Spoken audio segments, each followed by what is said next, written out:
Right, I will now hand over to Dr. Glenn Creasy and disappear into the background. Thanks very much, Joe. It's a pleasure to be here. It's,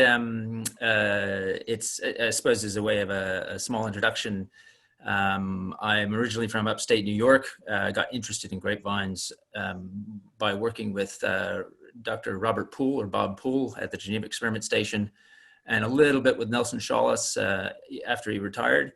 And the grapevine bug bit me pretty bad. And so after that, I moved to Oregon and did a master's and PhD there. Following that, I had a postdoc position in New South Wales in Australia for 2 years before moving to New Zealand. And was a lecturer at Lincoln University for 19 years. Did a lot of research, a lot of teaching, extension, consulting, the whole gamut there. Great place to learn about grapes and wine in cool climates. Fantastic industry. But my wife Kristen and I decided we wanted to have a bit of a challenge and a career change before we got too old. So we decided to up stakes and move to south of France. So 2 years ago, we moved to near Montpellier. And with some French partners, we purchased a domain and have now renamed it Terre de Source. I manage 35 hectares of grapevines of 16 different varieties. And we make a whole range of wines from bag and box all the way through to premium, ultra premium bottles. So it's been a change from being an academic to being a full-time commercial grape grower. But very, very challenging and very, very rewarding, if pretty exhausting. So in any case, I'll start the presentation. And so together today we have Stephen and myself. I'm also associated with Vinescapes as one of their consultants. So if you are interested, you can contact Vinescapes and ask a question or two if you have that some burning question that you want to have answered.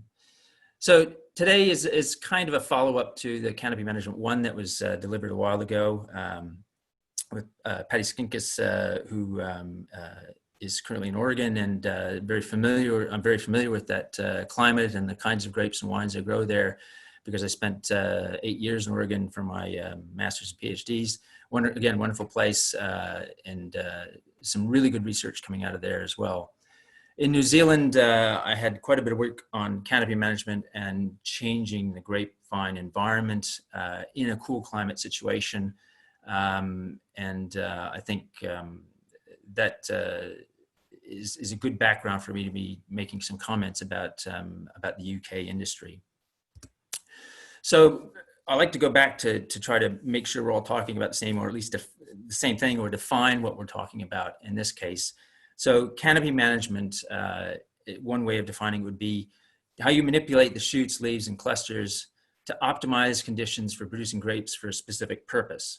So in the UK, you've got very different goals for your grapes, depending if they're going to go for sparkling wine or if you're going to make a still wine. And it's definitely quite different how you might manage those in a given location. So what we're looking is basically manipulating the above ground parts of the vines to try to produce enough grapes and to produce quality grapes for whatever you want to turn those grapes into. So first, this whole talk about canopy management is going to start from real basics. So we're going to go back and talk about vine balance, and vine capacity. And so in thinking about this, you have to go back to pruning, because pruning is really where you set your vine up for the current season. So you really start managing your canopy when you're making pruning decisions. And so that's why pruning is such an important part of the viticultural season and what you do as a manager. To get your pruning right means that you're doing most of the work when it's easiest to do. If you make the wrong pruning decisions, you can end up spending a lot of time during the growing season trying to correct those decisions. So that's what you have to get your mindset into, and that's where we're going to start talking about why pruning is so important. As a bit of an aside, when do you stop managing the vine canopies? And that again is when the leaves have fallen off and you no longer have a canopy, is when you stop managing them. And I say that because in cool climates, if you have a window where there is active leaf area on a vine post-harvest, that is extremely valuable time for your vine and for you as a manager to increase the production potential for your vineyards. And we'll talk a little bit more about that. So let's go back and talk a little bit first about why pruning is so important when we're talking about vine canopies. So it's because, as I said, you're really setting your vine up for the entire season.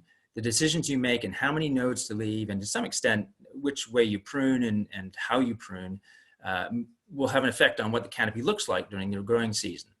At its most basic, when you're pruning, if you leave fewer nodes on the vine, that means you have less fruiting potential, and as a result of that, you'll get more vegetative growth. And we'll talk in more detail about that a little bit later when we talk about the balance between vegetative growth and reproductive growth.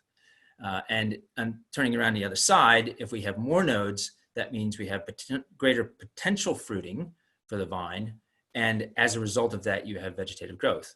And that's because if you have fruit on a vine, it really will suck all of the resources away from the rest of the vine in order to get that fruit ripe. Once it's set, the grapevine is going to be trying its best to ripen that fruit as much as it can in the environment it's got. So we'll look at that in a little bit more detail later. So in pruning, we're really setting up the vine for the balance between the vegetative growth, leaves and shoots, etc., and the reproductive growth, the fruit. So that's why pruning is so important, and it sort of introduces this whole concept of vine balance. So defining again, there's lots of ways you can define vine balance, but the one I tend to think about the most was described by Stan Howell, who was based in Michigan, a cold climate area. And he said it's where the vine produces highest yields of ripe fruit with no reduction in vine vegetative growth, and does so over a period of years at costs which return a net profit. So it's quite holistic definition, and that it brings into play the fact that you have to have a sustainable business. If you don't have a sustainable business, you don't have a sustainable vineyard. So it's issues to do with the vine, issues to do with management, issues to do with the environment the vines are growing in, and issues to do with how much fruit you need to produce and to a certain quality point that you need to produce each season. So as viticulturists, what we're doing when we're manipulating the vine is really changing the balance of that vine, primarily looking at the balance between the vegetative growth and the reproductive growth. So vine balance itself, if you think about it as a concept, has a lot of interactions with many different things. One is your management style, or the requirements of your management system that you have in place for your vineyards. Also with the wine style and the market desires. So if you're managing the grapevines for sparkling wine versus still wine, then you've got to think about balance differently for those two different situations. There's also the relationship with the environment, yes, in terms of climate, but more importantly, in terms of seasonal differences in weather. So if you have a hot season versus a cold season, the balance point of a vine will vary. And that's what makes viticulture so challenging, especially in cool climates, because we tend to have quite wide variation in seasons. And with climate change, it's getting even more evident with that. So speaking as a vine physiologist, you can have a vine that's in perfect balance, but it may not actually be balanced in terms of sustainability of the business. So we're making management decisions that will affect the balance of the vine to give us an advantage in terms of the market and being able to sustain our business. If you don't have a vine in balance, it will either go vegetative and have very little fruit and large, vigorous canopies, the vegetative cycle, or it will, over a period of time, decline and get less and less vigorous and have more and more difficulty ripening fruit. And it may not die, but it will not be a productive, happy vine and not be doing very well for your business. In either case, if your vine's not somewhere close to balance, then over time, you're going to be in a bad situation, business-wise and for the vine itself. So vine balance is made up of a number of different things. We've sort of mentioned these already. One is you have the balance of the grapevine and the environment that it's growing in, but also the environment that your management of those vines brings in and adjusts everything within the constraints of the environment. Then we have balance within the vegetative parts of the vine. The vine produces shoots, leaves, and makes the canopy. It also has permanent wood and carbohydrate or energy storage in the trunk and the roots. And the roots itself, as well as being structural and holding carbohydrates or an energy source, they supply the nutrients and water that the vine needs to function and produce fruit and leaves. And then we have balance within the fruit, where the amount of fruit is balanced against the canopy. So leaves versus fruit exposure, and that's a management balance as well as sort of the natural state of the vine balance. And also the balance of the components within the grape itself that result in changes in the wine. So the balance between sugar and acidity and flavors, both green and ripe, et cetera, et cetera. So vine balance can be thought of as a lot of different levels within the vineyard and management situation. So the kinds of balance that a viticulturist might consider are the balance between the vine, its performance, and the environment, and that's the climate and also the seasonal changes in weather, sort of wet season versus a dry season, or hot versus cool. The balance between the vine and what it wants to do versus our management goals and the profitability that we have to have from those vines, which may be slightly at odds with each other. And so we have to make compromises there. And then there's the within grapevine balance for vegetative and reproductive growth, which is what we're going to focus on today. And as I mentioned earlier, the canopy and fruit exposure, and within the fruit itself, the balance of compositional factors that go into ultimately making the wine. So we're going to concentrate on the within grapevine and the vegetative reproductive, because that's one of the most important balance points, particularly when you're in a cool climate and trying to really push those boundaries of what you're able to, what the grapevine is able to do within the constraints of the environment that it's growing in. So if you know about balance, then coming from a science background, it's really beneficial to be able to quantify balance in some way, to have a number or a series of numbers that help you to visualize and track the performance of a vine. So for that, some of you have already heard about, I'm sure, the Rivaz index. So Rivaz came up with in the late 1800s the idea that there is some sort of balance point between vegetative growth and reproductive growth on a grapevine, recognizing that in any given situation there'll be so much of vegetative growth, the roots, shoots, leaves, etc., and so much quantity of fruit. It was in the in the 1920s that Partridge came along and said, well, we can measure fruit weight pretty easily because we harvest it and so you can weigh it. But how do you actually estimate what the vegetative production of a vine is? And he came up with the idea of using pruning weight. It's not all of the vegetative production of a vine, but it's representative of the vegetative production of the vine. So if the vine is very vigorous, it'll have a higher pruning weight, and that's associated with more above ground growth, but also more below ground growth. So this idea of using the ratio of crop weight to pruning weight, or the Rivaz index, is quite a simple thing to measure and to keep track of, and is probably the most useful simple tool that we have to have to be able to quantify balance. In cool climate areas, often the ratio may be 3:1 to 6:1, but it really does vary depending on your situation, what your goals are for ripening fruit, etc. For example, in warmer climates, Richard Smart was suggesting that the ratio was between 5:1 and 10:1, but that was generally looking at warmer climates. In cooler climates, that ratio is definitely lower. And at Lincoln University, we used to find ratios of 3 to 4 to 1 for some of our vines at the university, which is probably the most challenging place to grow grapes in New Zealand because it's so maritime and is a very cool season. But nobody can really give you a number to say that number is what your vineyard should be. It's a number that you need to investigate yourself and track through time, and eventually you'll come to a number that seems to work well for your situation.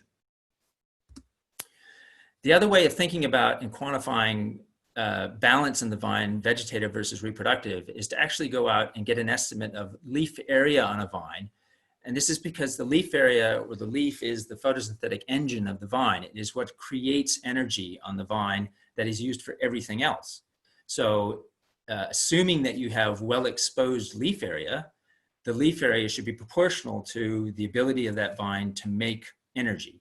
And the energy can be divided into roots and shoots and leaves and fruit. So it is another way of measuring the capacity of the vine to make energy, and then the vine distributes that energy into the different parts of the vine. When we talk about capacity, we'll go into that a little bit more. But this graph put together by some California researchers, where they looked at data from a whole range of different vineyards, where they looked at the crop loads and looked at fruit, berry weights, and other aspects of ways of evaluating vine performance or fruiting performance. And they related that to the amount of canopy in the vine. So they come up with a ratio of the leaf area per gram of fruit. And that's on the x-axis here. So that ranges from somewhere around 3 up to about 21 or so.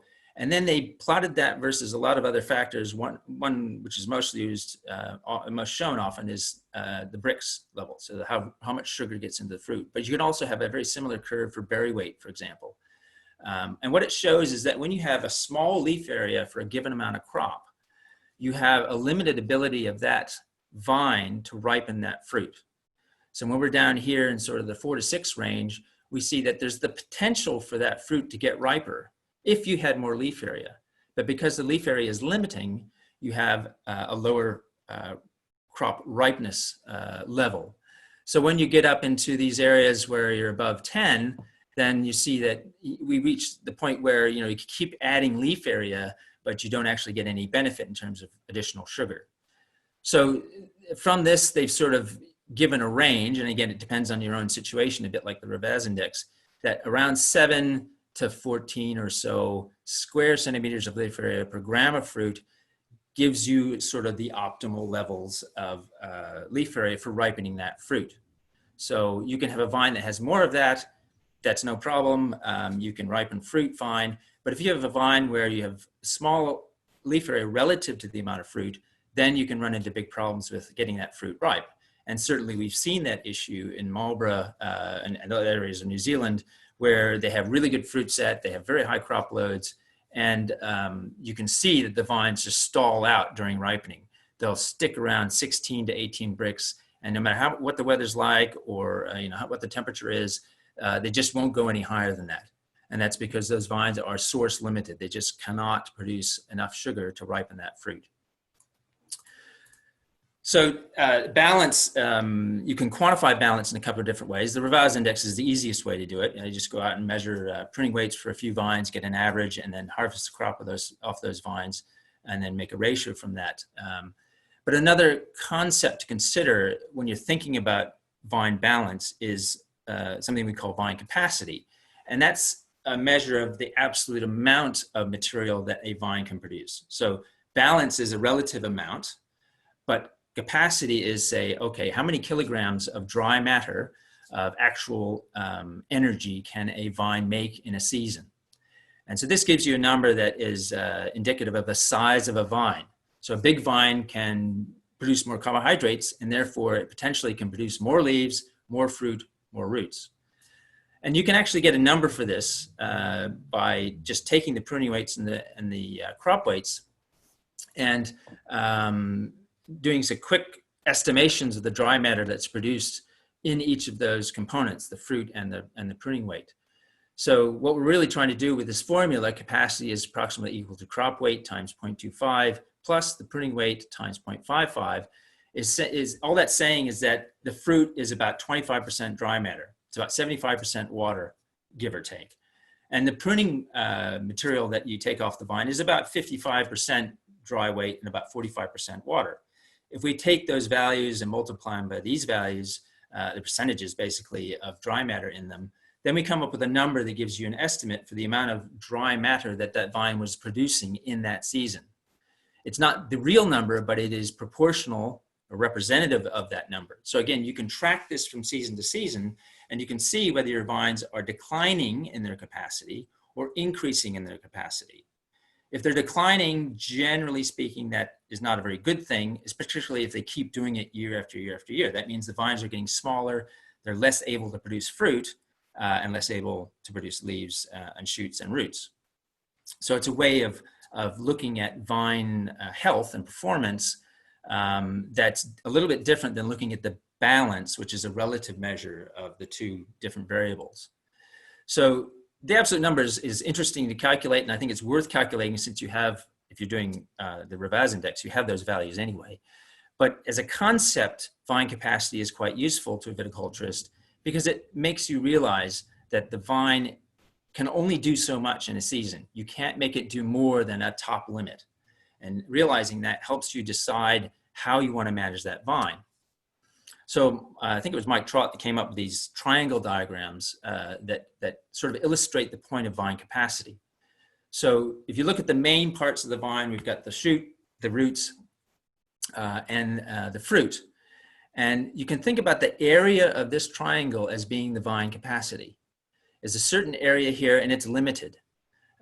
If you if you have a situation where there's more fruit, for example, to keep the area the same, the vine capacity can't really change within a season. You have to give up something else and so you end up giving up root and shoot growth. And we'll look at examples of that later on. If you have a vine that's in an area with less vigor potential, so maybe there's less water availability, or the soil is very sandy and there's not a lot of nutrients, or it's a shallow soil, then you end up with a capacity that's smaller. So in this case, that's represented by the smaller triangle that has half or a smaller amount of area than the other vine. And again, you can't force this vine to create more in a given season than what it has the capacity to do. Over time, you can increase that capacity, but within a given season, it's pretty fixed. So there's a small vine and a big vine. And then if we look at a situation where there's more fruit on a vine, so you say prune a little bit lighter and you get more fruit on your vine, you can ripen that fruit maybe, but it will come at the expense of dry matter or energy being invested into the root and the shoot. So if you look at root weights and shoot weights on a vine that has a high crop load versus a vine that's nearby and that's growing in the same environment that has a lower crop load, you'll find that there's weight in the fruit, yes, but you've lost weight in the roots and the shoots. And we'll look at some examples of that later on with research that was done in New Zealand. So in terms of vine management, and this is trying to get back to canopy management, because canopy management is really about changing the capacity of that vine to produce energy, to make dry matter. If we keep removing leaves in a situation where you have fewer leaves necessary than is necessary to ripen the fruit, you are starting to change that vine's capacity over time. The vine can't give an infinite amount. It has a certain amount of energy, and what we're doing as viticulturists is trying to manipulate the vine to direct energy into one place or another place. And that's really what we're doing when we're managing the vine. So as an example of this, in a model system with potted grapevines, Paul Petrie, as part of his PhD research, had a series of vines that were defoliated to a certain level. So all the vines had 4 leaves at the basal part of the shoot. And then he had vines where he left leaves further up. So 1 and 2 here are vines that had all their leaves.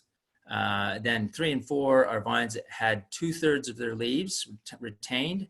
And 5 and 6 are where they had 1/3 of the leaves retained. And 7 and 8 is where they only had the basal 4 leaves on it. So effectively what we're looking at is increased leaf area at the top and lower leaf area here. And in this system where there's no carbohydrate storage, they're cutting vines, so it's all the energy that's produced basically from the leaves on that vine that season. We see that as you decrease the leaf area, you decrease the total dry weight of that vine or those vines through this at the end of the season. So if you have fewer leaves, you have less growth, there's less energy invested into everything. So you have a smaller triangle. At the other end, when you have more leaves, you have a bigger triangle. There's more capacity in those vines. On top of this, he overlaid a crop treatment. So there are vines that had crop on it, and there are vines that had no crop on it. So that's a single cluster in these model vines. And the blue bars, blue parts of the bars represent the fruit weight. And what we see is that although you have differing sizes of vines or capacity of vines, it doesn't make any difference if there's fruit there or not. The total amount of dry weight is the same. The capacity is the same. The only thing that changes is the fact that you have some of that capacity going into fruit. In fact, you have a large proportion of that going into fruit. So here, when you have the vines with all of the leaves, a large proportion of the dry matter of that that vine produces goes into the fruit, and much less into the roots, the trunk, or the main stem of the vine, and the roots. If you have no fruit on that same vine, basically you have more carbohydrate partitioned into those vegetative parts. And it remains that way as you decrease leaf area. So vine size, vine capacity, again, is how you, as a viticulturist, how you manipulate and change the vine's ability, or where that vine starts to partition all that different dry matter. If we leave more crop on it, the vine's going to invest more energy into that crop, and thereby invest less energy in the roots and the shoots.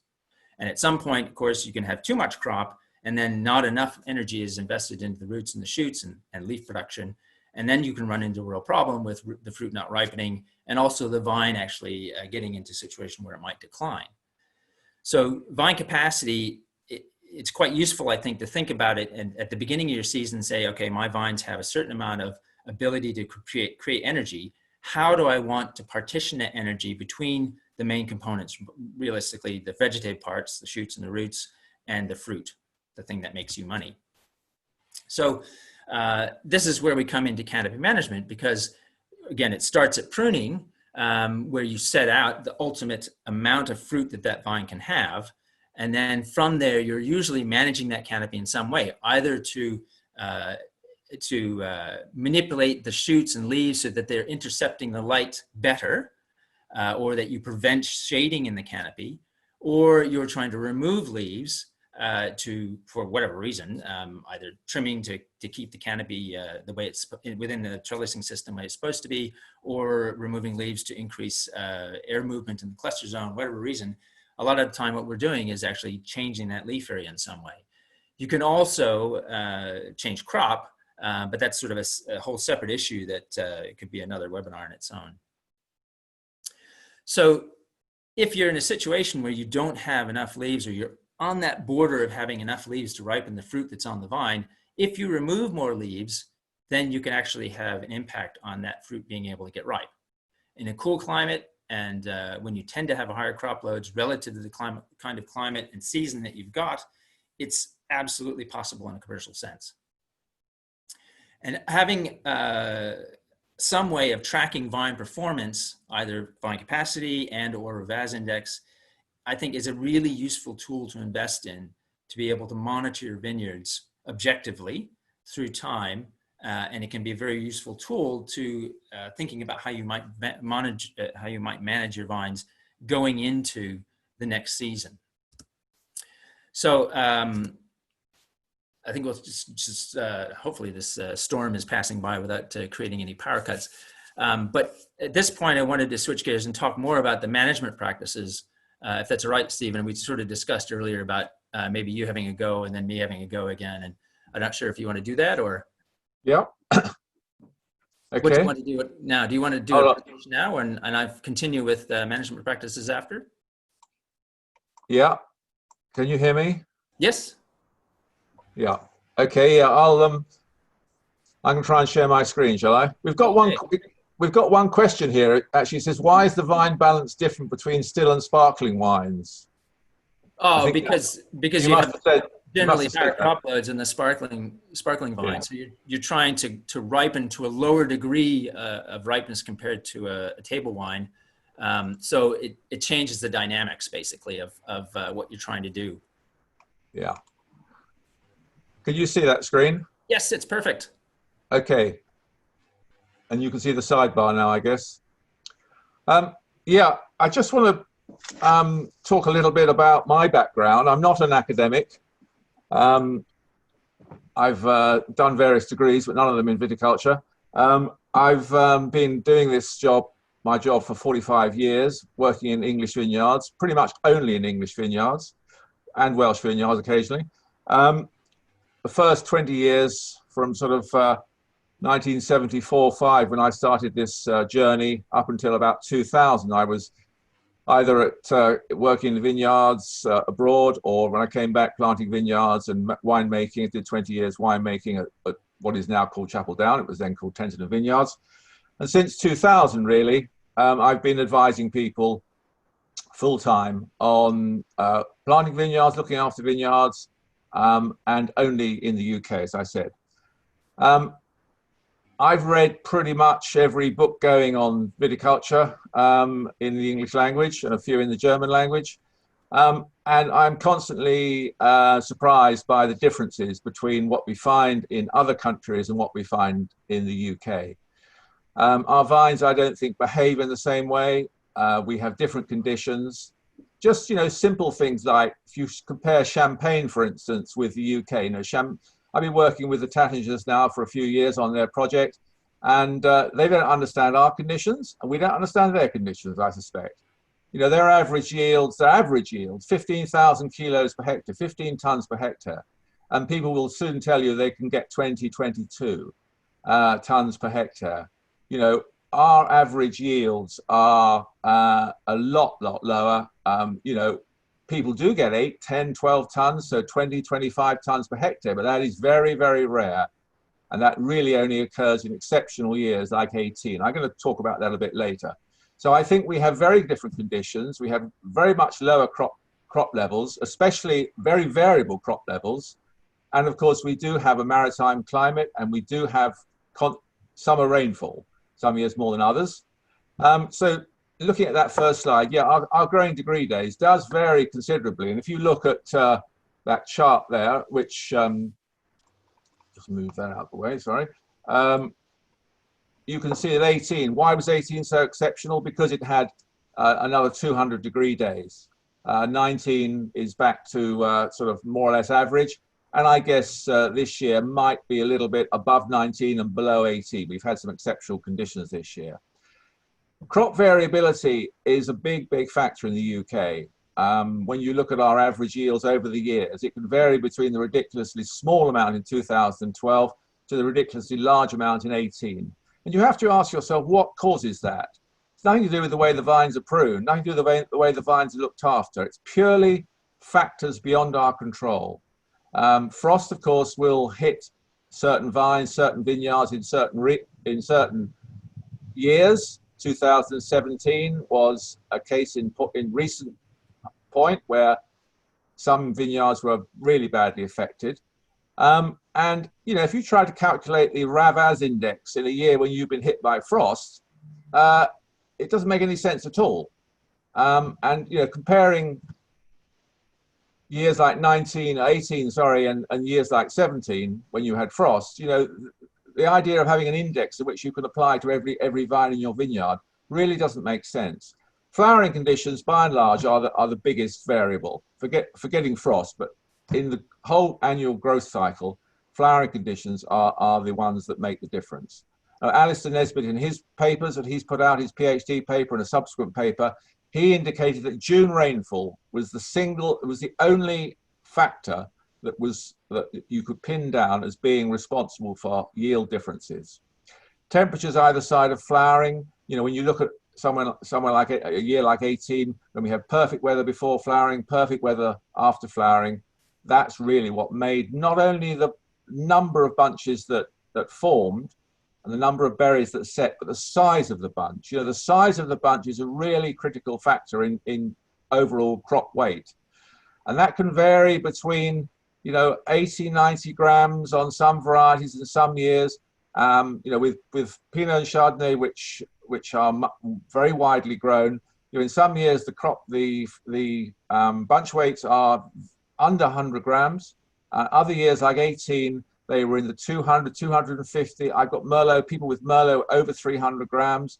I've got one bunch of Solaris at 503 grams, I think. So the bunch weight, individual bunch weights in the year in question makes a huge difference to your cropping level. So again, what has that got to do with the amount of pruning wood you leave? The answer, I think, is not very much. Lastly, botrytis, and botrytis, I think, is the thing that when we've the last 2 years we've done these surveys, as many of you will know, And botrytis has been the biggest thing that's given them, that has caused crop loss, particularly in certain varieties, particularly in Pinot Noir. And so again, control, if you're looking, you know, going back to sustainability, whatever the quote was that Glenn had, you know, if you're looking to maximize your yield of ripe grapes, then not letting botrytis in there is a key. And again, canopy management is the first port of call for controlling botrytis. We go down the seconds. So to me, canopy management starts way, way, way before you even plant your vineyard. Obviously, you know, the quality of your site makes a huge difference, where it is in the country. We know that east-west, the country is divided between the wetter west and the drier east. And look at the results. I've got some in a minute. You'll see the differences in yield level. Drainage, I think, is very critical. Depending on your soil, it's something that's very difficult to do after you've planted. It can be done, but it's much more expensive. And so drainage and soil type are really important. If you've got free draining soil, chalk soil, soils with lots of gravel in them, fine. You don't need to worry too much about drainage. But if you haven't, you know, you need to think about drainage, because drainage is so essential in getting the vine to root deeply. And that's something I'll come on to. And vine density, you know, people often say to me, well, you're in the business of supplying vines. Of course you like vine density. But, you know, my experience over the years is when I came back from Germany in 75, 6, you know, my idea then, and I'd been at Geisenheim a little bit and learned as much as I could in the short period I was there. I came back with the idea that 2 meter row width, 1.3, 1.2, even 1.1 meters in the row was the right planting distance for us in the UK. And I haven't really deviated from that. In fact, I've got maybe a little bit. I've come down to a 1 meter or even a 0.9 meter. But vine density, I think, is a really, really, really critical factor. And the results we've got from the last 2 years ICCWS surveys are starting to show that this is a real factor in yield. You know, the narrower the rows, in a cane prune system, the narrower the rows, the more buds you've got, the more nodes you've got, put it in Glenn's way of saying. So the more nodes you have, the greater potential for crop you have. So row width is very critical. Difference between 2 meters and 225 doesn't sound a great deal, but it is when you look at it. It's good. It's over 10%. The number of buds that you leave.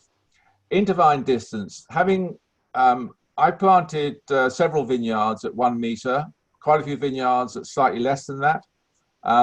Quite recently, in the last few years, I've been really involved with the Taittinger vineyards, which are all at 2 by 1, so 5,000 vines per hectare, 2,000 vines per acre.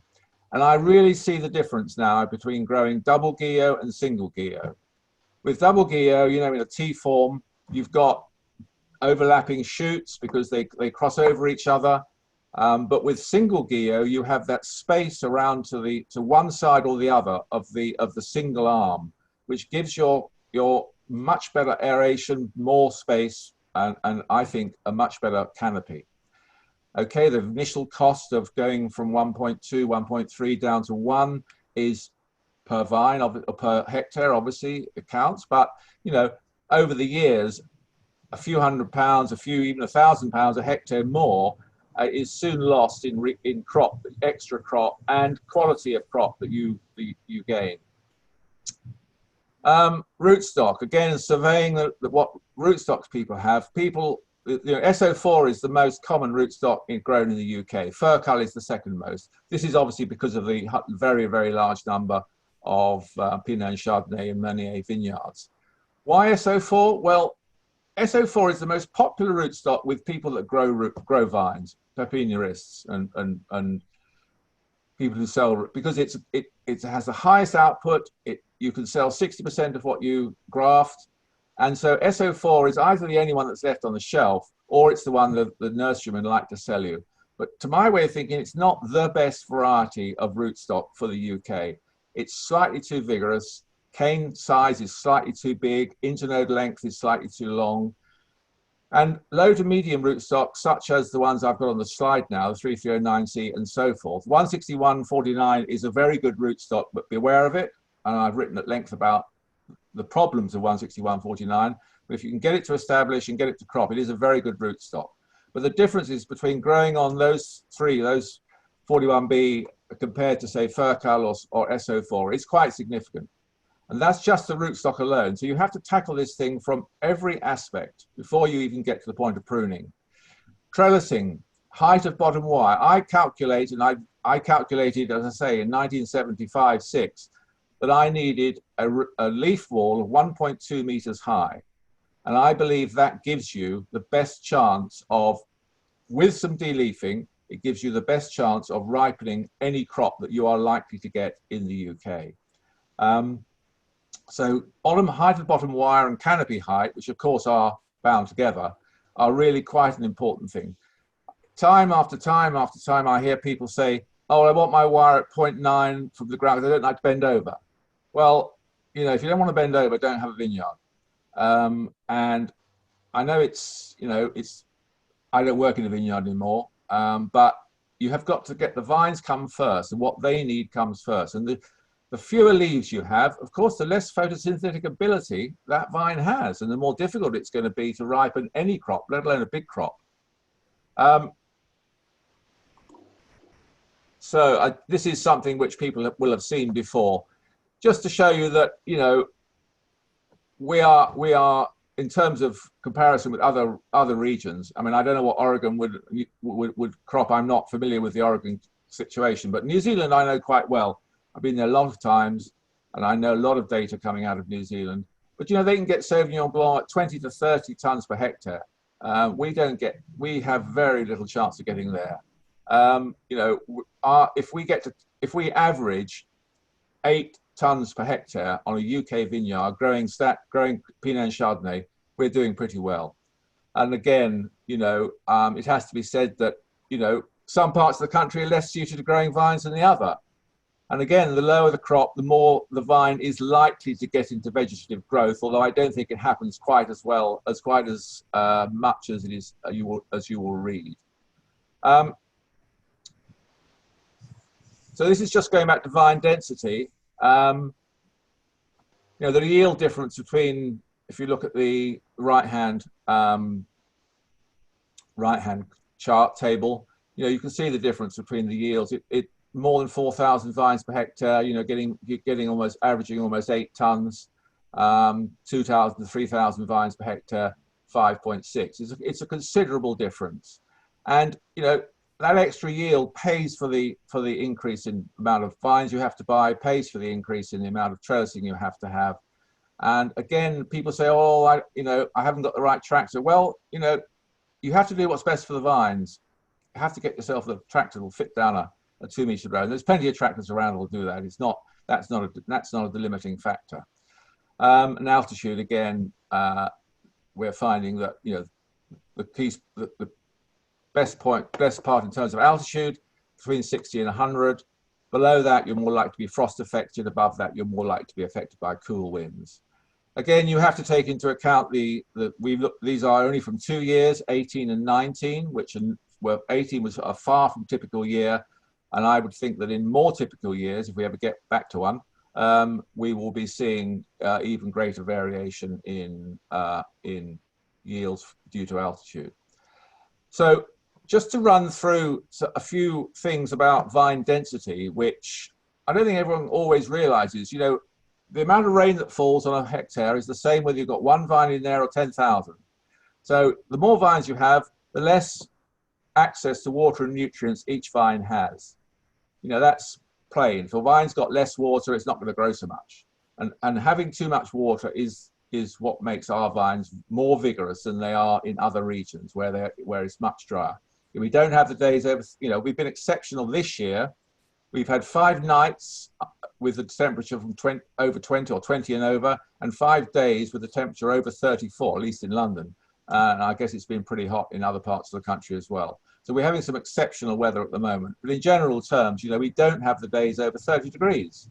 Champagne has about 15, 16 days over 30 degrees. Bordeaux about the same. You know, we are lucky to average 2 or 3 days over 30 degrees centigrade in the growing season. You know, the more vines per hectare, the more root competition there is, the more competition for available resources. Again, you know, the amount of nutrients in a given hectare is the same whether you've got 2,000 vines per hectare or 5,000 vines per hectare. deep rooting, the vines are more stable. They don't take up water from storms and from heavy rainfall during the summer. So that discourages splitting, which can be something which will lead to botrytis. Total root volume per hectare is greater, so forcing roots to go deeper. Winter reserves. Now, Glenn, you spoke about post-harvest leaf condition. In my experience, in many, many vineyards, there is negligible leaf condition after harvest. By harvest time, you know, which typically is not before the middle of October.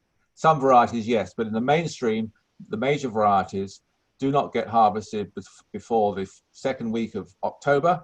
And sometimes they will be harvested right through into the beginning of November. By that time, the leaf condition is pretty bad and photosynthesis is pretty well stopped in most vineyards. There are some early varieties which maybe that does go on, but by and large, the catch up after harvest. And, you know, in New Zealand, in other parts of Australia, they can put nitrogen on, put water on after harvest, and they can have a month, 2 months, 6 weeks extra growth, which can put nutrients back into the roots, the stem, the fabric of the vine, which will help them get the vine going in the spring. Remember, you know, until a vine has grown about 10 leaves, it's not contributing back to the vine. It's living off stored reserves. And if you get low temperatures and low stored reserves, you know, that vine's not going to have an easy flowering time. Narrow roads create a better microclimate. Again, you know, we're a maritime climate. It's windy region. We need to keep that wind as still as possible. Windbreaks help. Natural boundaries such as woodland and so forth help. But get the vineyard itself to help you by having narrow roads, by facing those roads against the prevailing wind, the southwest. And lastly, you know, if you're carrying a lower weight, you're going to go faster, as it were. You know, you've got less to do. A vine, you have 10,000 vines per hectare. They're doing for 10-ton crop. They've only got 1 kilo each. 5,000 vines, 2 kilos. 2,500 vines, 4 kilos. You know, a vine with a smaller amount of fruit on it is going to be able to ripen that fruit more easily, especially in a difficult year. So, canopy management. Glenn, do we want to stop here and you do your bit on canopy management?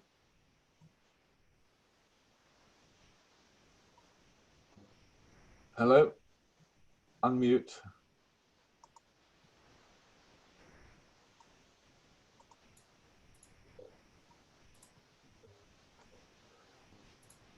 Right, we on? Oh, good, Stephen? Where are we? Can you hear me, Stephen, or am I muted? Whoops. I can hear you. Okay, cool, awesome. Right, so so management practices. Okay, so when we talked about vine balance and about vine capacity, and so what does this mean in terms of what we do in the vineyard? And as I was saying, a lot of what we do in the vineyard is manipulating the leaf area. So when we talk about that, how can that change vine balance and in managing our canopy? Is there something you can do better, or is there something that might be something you want to look at more carefully and say, well, is it creating a problem for me? So in removing leaf area, there's a number of ways we do this. Shoot thinning, but in removing shoots, there may be instances where you're also removing crop, which is a slightly different thing. But many of the extra shoots that somebody might remove from a vine have no crop, so effectively you're removing leaf area. There's also lateral removal, which although laborious and time consuming, can be a useful thing to do depending on the situation you've got. Leaf removal and all the different ways you're able to do that. And I'll mention shoot trimming in that it removes leaf area, but really what we're doing that for is to maintain the vine in the volume that it's supposed to be in for our trellising system and to prevent self-shading. So if you're trimming, generally you don't have a deficit in leaf area. The vine's got plenty of leaf area. So we'll also talk in there about timing and severity, about leaf area and how much should be removed. So we're talking about shoot thinning and lateral removal sort of in the same segment. When we go back to pruning, when we make our pruning decisions about how many nodes to leave, we're expecting that we're going to get one good shoot out of that node. That's the expectation. So if we have a vine that's got 10 nodes, we expect to get 10 shoots out of it. In practice, however, often we'll come back to that vine later in the season and find out that it's got 15 shoots or more, depending on how vigorous the vines are. Those can come from a node position, because there are a number of preformed shoots in each node position, or they can come from buds that are buried at the base of a spur or in the head of the vine or even on the trunk. And they can pop up in places where you don't want them and create problems in terms of canopy density and spray penetration, et cetera, et cetera. So in many cases, it's usual that you don't want to have all the shoots that appear on the vine once you get into the growing season. So for me, it's obvious that you do need to do some shoot thinning in most vineyards, and the time to which to do it is generally earlier in the season, up until the point where it's too difficult to remove the shoots easily. So I like to do it when the shoots are maybe 15, 20 centimeters long, no longer, because at that point you can go and flick a shoot off with your fingers. You don't need to get out your secateurs, you don't need to cut it off. It's very quick and easy, the smaller the canopy, because it's easier to identify those shoots that need to come out. So that can create issues with more shoots growing again later. But if you get that happening a lot, then maybe you need to be thinking about trying some management activities to reduce the vegetative vigor of your vines, because they clearly have so much energy, so much capacity in them that they want to grow more than what you've left. And that sort of goes back to pruning and the decisions you make at pruning. And if anybody has done a pruning workshop, you should be able to say that you've invested your time wisely, because again, getting pruning right is very, very important. So when you're shoot thinning, really it's trying to open up the canopy and make the canopy more like what you had ideally thought it was going to be when you were pruning. But often there are opportunities to save shoots that arise from places where they might be useful later on. And for pruning, I often I often approach pruning as thinking about a year in the future. What do you want to be doing next year, or what can you do this year that makes your job pruning this vine easier next year? And that carries through the entire season. If you're going through and doing shoot thinning and you see that there's a shoot that's pushed up in a place where you weren't expecting one, but is a very good location for a renewal spur, then definitely you want to keep that. So that whole mindset needs to be carried through the season, so you don't get rid of something that actually might be quite valuable when it comes to pruning later on. So as an example of some shoot thinning done early-ish in the season, this is from the small vineyard we planted in Canterbury for sparkling wine production. And I had lots and lots of shoot development on the heads of those vines. And it was clearly necessary for me to remove some of them, partly because I had a backpack sprayer at the time, an air blast sprayer, air blower, and it wasn't that good at penetrating dense canopies, so I needed to do everything I could to keep that canopy quite open. But also because if you left all those shoots there, you'd end up with a very poor situation in terms of fruitfulness of the nodes being formed in that shady part for next year, and that would create problems with crop load. So it needed to be done, and on the right-hand side, I've got what the vine looked like after. So I've done quite a severe prune of the shoots in there, leaving only those ones that I think are going to be useful. And if it's not too crowded, I'll leave some of these unplanned on shoots that have fruit on them. If you look at this a little bit closer, what was on the right, you can see that I left this shoot here, which is in a very good position as a renewal spur. This one over here is actually on the renewal spur that was already there, but there was no renewal spur on this side of the vine. And so I've retained that, and hopefully it will survive the whole season. And when I come to prune, I can snip it off there and lay that one down. It becomes very easy and quick to do your pruning when you've got the vine set up right. So opportunities missed during the growing season in terms of saving shoots that might be useful cause you time later on. They might take a little time during the season, but they'll save you time later on when you start doing pruning, which is the most time-consuming operation you have for each individual vine. So shoot thinning done generally earlier in the season. Lateral removal, not something that's done a lot commercially because it is very time-consuming. But as an illustration of what laterals contribute to a canopy, this is in a row of Pinot Meunier that we had at the Lincoln University Vineyard. On the left, we've got the native canopy as it was growing, quite vigorous vines. They're on, I think they actually were on SO4 rootstock, and not appropriate for the area for sure, way too much vigor. I went through and removed all the laterals off of a few vines to see what the difference was. And on the right, you see that result. And actually that canopy looks pretty good to me. There's a good amount of leaf area, they're relatively large leaves, but there's good space between the leaves. There's good light penetration. When the spray goes through, you'll have good spray penetration and good air movement. So the laterals in a vine that tends to push a lot of them, you can have a canopy that ends up being quite undesirable really quickly. So if you're in a situation where you've got large laterals and lots of them, it's usually a sign that the vine has got more capacity to grow than you're sort of giving it the opportunity to express itself through crop. And the first thing to try is to try to leave a few more nodes on it and a bit more fruit so that it can slow it down a little bit. So leaf removal, either by hand or by machine, when you do it depends on really what you want to accomplish. There's in the past 10, 15 years, there's been quite a few papers that have looked at doing pre-bloom leaf removal with the intent of reducing fruit set. For somebody working in a cool climate, the concept of reducing fruit set is a little bit foreign because we deal with a very variable climate and we never know how much fruit set we're going to get. But in warmer climates where they're always dealing with too much crop for their quality products, or the other reason that they may do it is to try to increase the space between the berries. So you have fewer berries with lower fruit set and you have a more open cluster, which means there's less disease risk and better exposure for each individual berry on that cluster.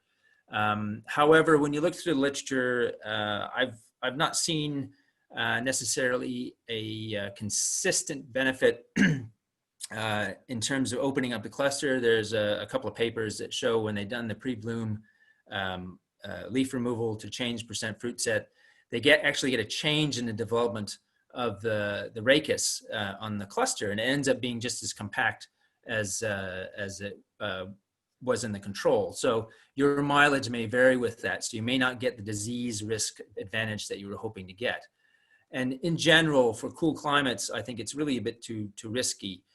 In New Zealand, we have many of the same problems as Stephen was describing with frost and weather conditions during flowering, meaning that it's very difficult to predict what fruit set is going to be. We can predict what the potential crop is, but of course that potential goes down with each event during the subsequent season. So for me, I'd rather try to maximize the percent fruit set, and then if I need to, I can adjust it down, but if it's low, I can't add fruit on. So for me, it's just a bit too risky to try this operation to control crop load because we just don't know what the total system is going to be like in that particular season. So it's a good idea in a warmer climate because it can be mechanized. It might be useful. I personally, I don't think I'll be doing that. I prefer a little bit more control over manipulating crop loads. But you may have heard about it, and I don't think there's really a huge benefit to doing it specifically for changing fruit set or cluster architecture for that matter. So if you do it post-bloom, you're definitely affecting the photosynthetic leaf area. The question is, are you affecting it to the point where it will have an impact on fruit development and fruit ripening? We talked a little bit about that before, in that many situations you might have plenty of leaf area, so removing some has no effect in terms of the balance or the ability of that vine to satisfy the photosynthetic or energy needs that the fruit will bring. But of course, we're also doing leaf removal to change the fruit exposure and change the disease risk. And certainly, you know, in thinking about botrytis, there is no better way of trying to manage botrytis than by removing leaves in the fruiting zone. You look at any study where they've looked at evaluating a fungicide, a botryticide, they have their control where they don't spray anything. They've got their botryticide and they got leaf removal. In almost every single case, the leaf removal is as good as the fungicide. So it really is a no-brainer to try to open up your canopies and get an optimal amount of sun exposure and air movement, and trying to increase spray penetration into the canopies themselves. But then the question is, how much do you take off? And that is, again, an elastic band in terms of the degree to which you do it. We know we don't want to do too much, particularly, as Stephen was saying, if you're getting temperatures above 30 and it's sunny, then you could be getting into a situation where it might be a bit risky for the fruit to be completely exposed to the sun during the heat of the day, even under UK conditions. And I would tend to be a little bit conservative. You can remove leaves and still have a huge impact on air movement and spray penetration without going overboard and removing everything. I think removing everything is a bit risky, and really you're removing some of the leaf area that is best placed to actually put photosynthates into the fruit. There's a cost of moving photosynthates around on a shoot. And if you have your productive leaves at the tip of the shoot and you've got all your fruit below, like in this image we have here at Neudorf, they've removed 100% of the leaves. All of the photosynthetes coming from the leaves have to be transported down the shoot and into the clusters, and that comes at a cost. So you lose some energy in doing that. As well, this was practiced by Neudorf and Nelson in New Zealand for a number of years. And then they decided that they were getting some undesirable characteristics out of the wines that were coming off this block. And they subsequently stopped doing 100% leaf removal. And now they do much more gentle leaf removal to provide some protection for the fruit. So definitely you don't want too much exposure, because you can run into situations such as this, where on the left you've got leaves that were removed onto the stems, the shoot and the fruit, where it is not prepared for the high level of sun intensity. This was actually taken in New Zealand, where the UV radiation is much higher than it is here in the Northern Hemisphere. But it gives you an idea of direct radiation from the sun can cause actual damage to all the tissues on the vine if it doesn't get a gentle introduction to full sunlight, and is able to prepare itself by producing some phenolic compounds that actually screen out and keep the tissues from being damaged. As well, fruit that is totally exposed to the sun can get so hot that it actually kills the tissues in the berry and results in berry shriveling or anthocyanin loss in some cases I've seen in Australia. So having your fruit totally exposed, I think, is probably not a great idea in today's climate, where we're going to see more extremes, higher highs during the growing season. A single day or a few hours at a very high temperature, if the vine's not prepared for it, can cause catastrophic damage. So for me, it's just not worth the risk. So leaving a certain number of leaves is desirable. Again, the amount is a little trickier to say as a blanket recommendation, but what we want to be able to do is have the fruit exposed relatively early in the fruiting season, in the growing season, so that it can adjust to the sun and the temperatures gradually. So don't leave your leaf removal too late. I think it should be done at least a few weeks before veraison, a couple of weeks before veraison. And it can be done really any time after fruit set. You won't have any impact on the amount of fruit that's there, obviously, because fruit set has already occurred. And once the vine sets the fruit, it will definitely keep that fruit unless something really, really drastic happens until ripeness. Unlike apples or pears, where there's fruit drop after fruit set, grapevines don't do that. They set the fruit and they're gonna ripen it no matter what. So earlier is better than later. If you look at the literature, there's all kinds of different results for leaf removal, and it depends on the climate, it depends on the severity, it depends on when it's done, it depends on what kind of crop, what kind of grapes you're growing, whether for white wine or red wine. it's really very difficult to say, but the one thing you can say is that there is definite benefit for reducing disease risk. And in a cool climate, that's definitely a bonus. That's a positive thing. So if for no other reason, it should be done to try to reduce botrytis later in the season. And the amount that you need to take off, well, again, it depends on your situation. If you're in an area where you're very much moderated by the ocean, then you don't get the high highs. You can be a little bit more aggressive in your leaf removal than if you were in an area that is much more susceptible to big swings in temperatures, or you're on a south-facing slope and you tend to get more sunlight than other places. Then you want to be a little bit more conservative, at least I think so, in trying to get a reasonable amount of fruit exposure. So, and if you have north-south rows, definitely you want to be removing leaves off the morning side rather than the afternoon side, just so that canopy, again, for disease risk issues, just so that canopy dries out more quickly and you have less humidity around for spores to potentially germinate. And again, it all comes with the caveats of you've got other things, other requirements for your vines and your vineyard and restrictions in terms of resources, etc. So you do what you can, and doing a little bit is better than doing nothing. Go in and, do what you can, and, try to take some notes about how effective it is if you can before you harvest the fruit, because it's nice to be able to do and have some objective information, or at least some information written down, so you can think about how you managed things last year and 5 years ago, and that can help you make decisions in the current year.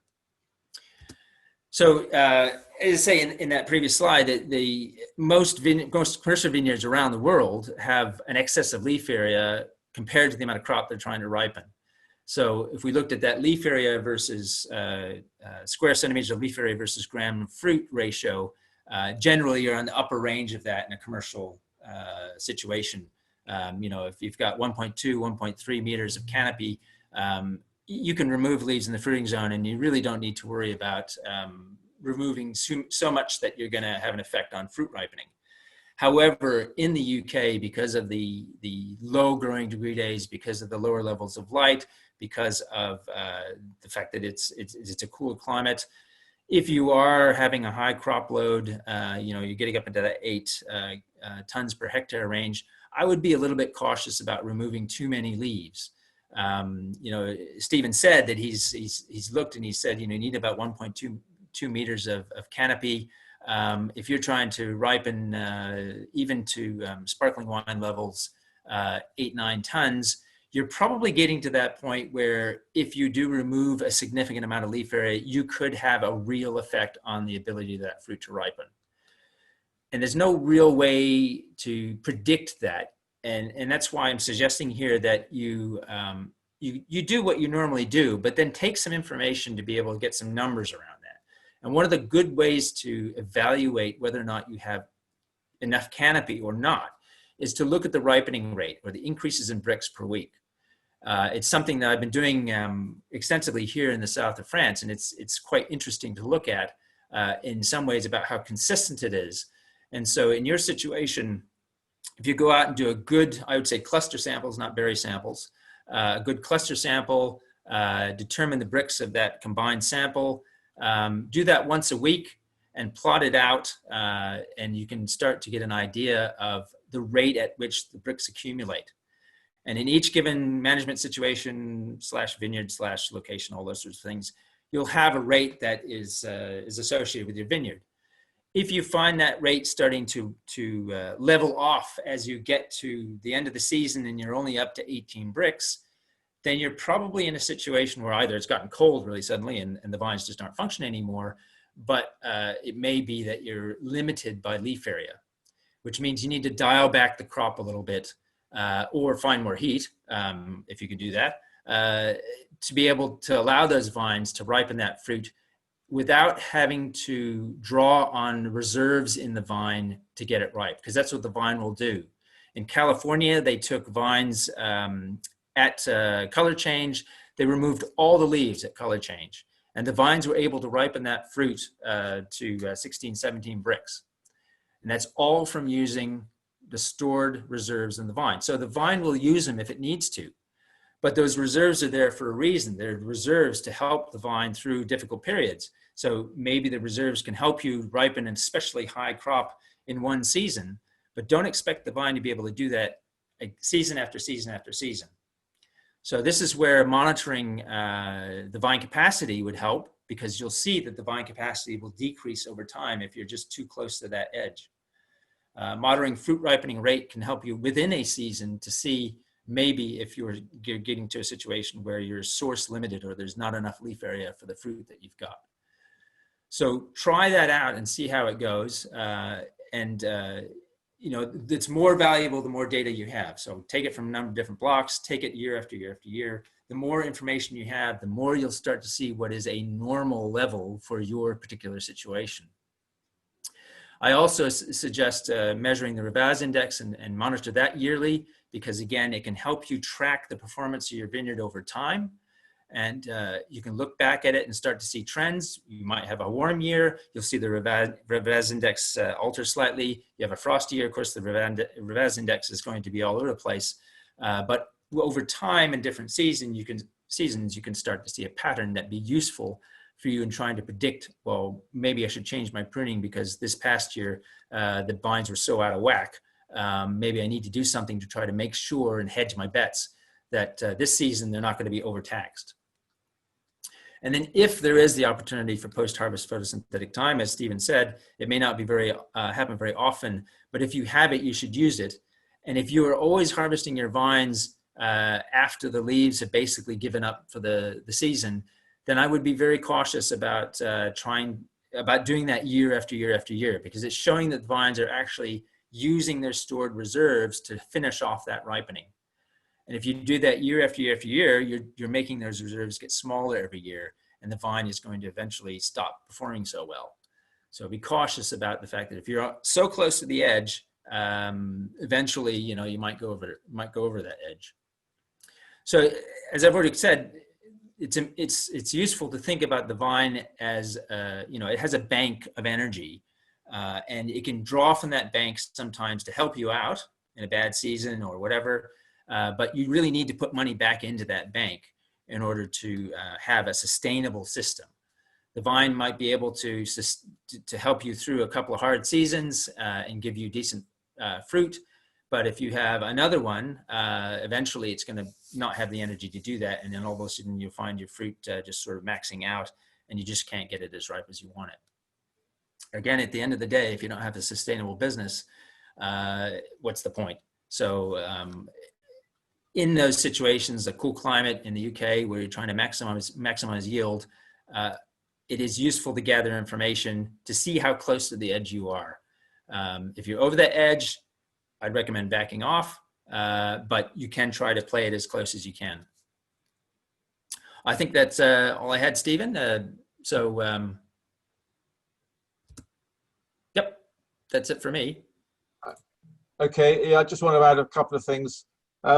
I have got another one more slide, but it's really just covering ground that you covered. I think the thing about de-leafing, you know, when I started way back in the dark ages, we never de-leafed anything.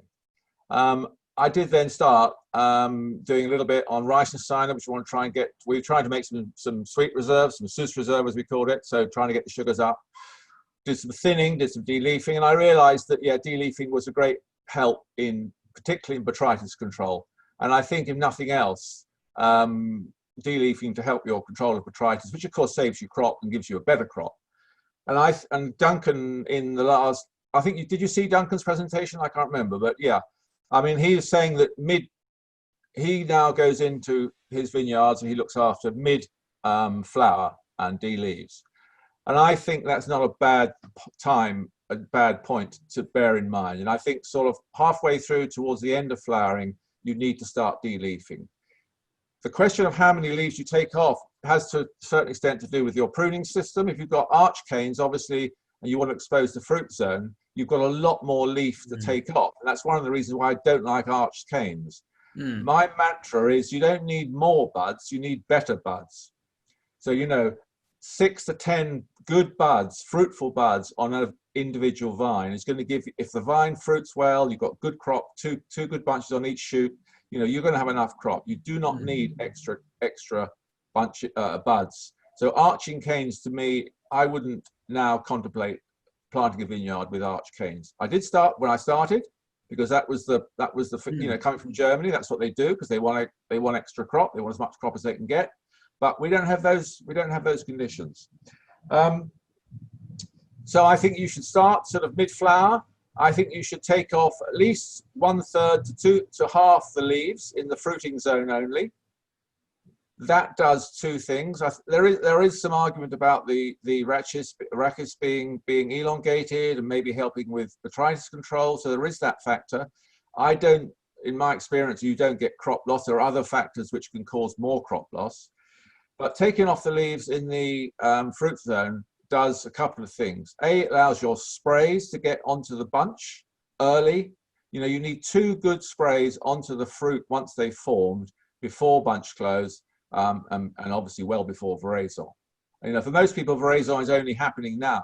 And we've got, I think we've got a veraison chart going, and I think there's about 15 instances of veraison, mainly on early varieties, mainly on Pinot Noir Precoce, Blauburgunder and Rondeau. There's a few Pinot Noir and a few Chardonnay people. Interestingly, the first Chardonnay to report was Henry Laithwaite's vineyard, Harrow and Hope. And he's planted at 1.8 by 0.8 in the row. So he's probably got the densest commercial vineyard in the UK, and he's getting some. He always gets very early veraison on his Pinot and Chardonnay. So I think it does 2 things. I say it helps you with botrytis control. But I also think it helps, you know, the air and the light are free. And, you know, unless you make use of those, you're missing a trick. And the air and the light, you need to get them onto your bunches, onto your buds for next year. You know, that's the other thing, is we're not just growing bunches of grapes for this year, we're growing wood for next year. And the better your wood for next year, the better your bunches are going to be this year. Absolutely. You know, 3rd bunches I would discount. You can take those off if you want to make still wine. And it doesn't actually have much effect on crop loss if you take off the 3rd bunch. But what it does do is allows those 2 bunches, the basal bunches, to be exposed and to get the benefits of free air and light. Have we got any questions coming in, Joe? I see you've appeared. Yes, I've appeared. I thank you both so much. That's an incredible amount of stuff being packed into an hour and 20 minutes. We have a couple of questions that have come up. If you'd like, I will read them out. So we have one concerning apical dominance. So shoot growth is never uniform because of apical dominance, particularly in cane and cordon systems.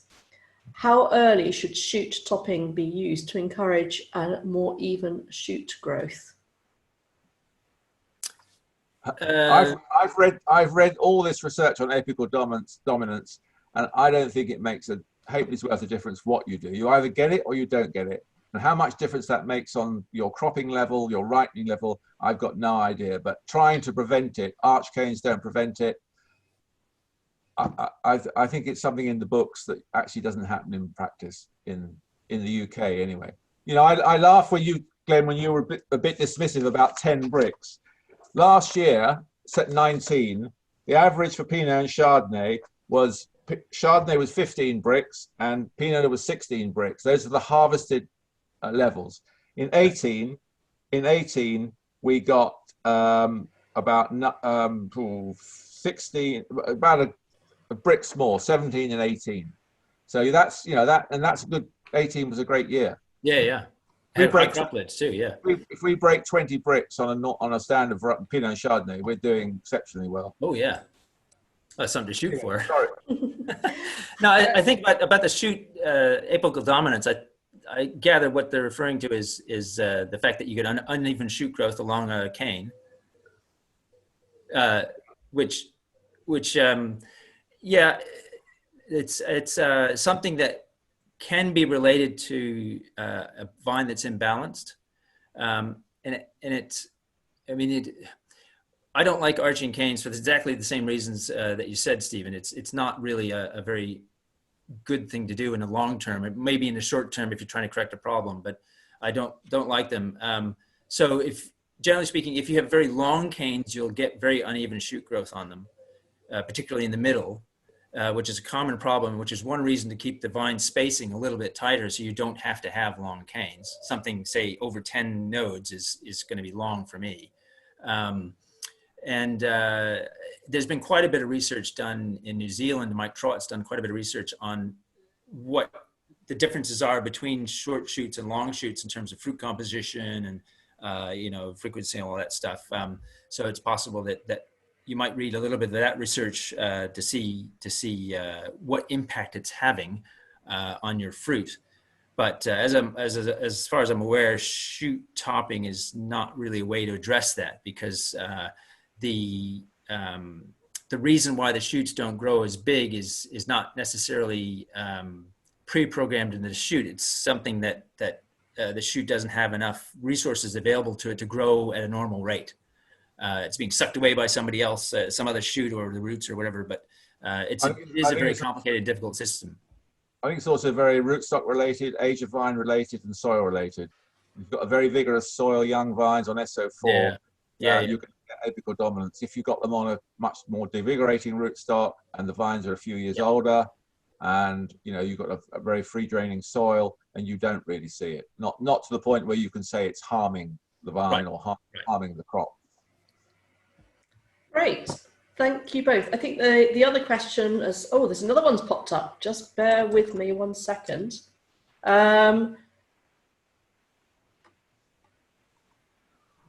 Some varieties have basal bud infertility, but beyond the second bud, they seem okay. So agree with you both. That wasn't a question, that was just agreeing with you both, which is absolutely fine. I think we've covered everything off. That was absolutely brilliant. Thank you both. Thank you, Glenn, and thank you, Stephen. And we've overrun a little bit, but that doesn't matter at all, because it's absolutely fascinating. This has been... Please answer the Veraison survey. Please go on to the Veraison survey. Yeah, I think it's a great idea. Put your data in. Thank you. Absolutely. And also the survey that, the question I put out about SWD as well, which will go with the Veraison. But thank you everybody who participated in this. Thank you also to our speakers. Our next viticulture webinar will be on the 27th of August, preparing for harvest. And do have a look at the winemaking series that has just started. So I will sign off now. Thank you very much indeed to everybody. Thank you. Thank you all. Bye. Good evening.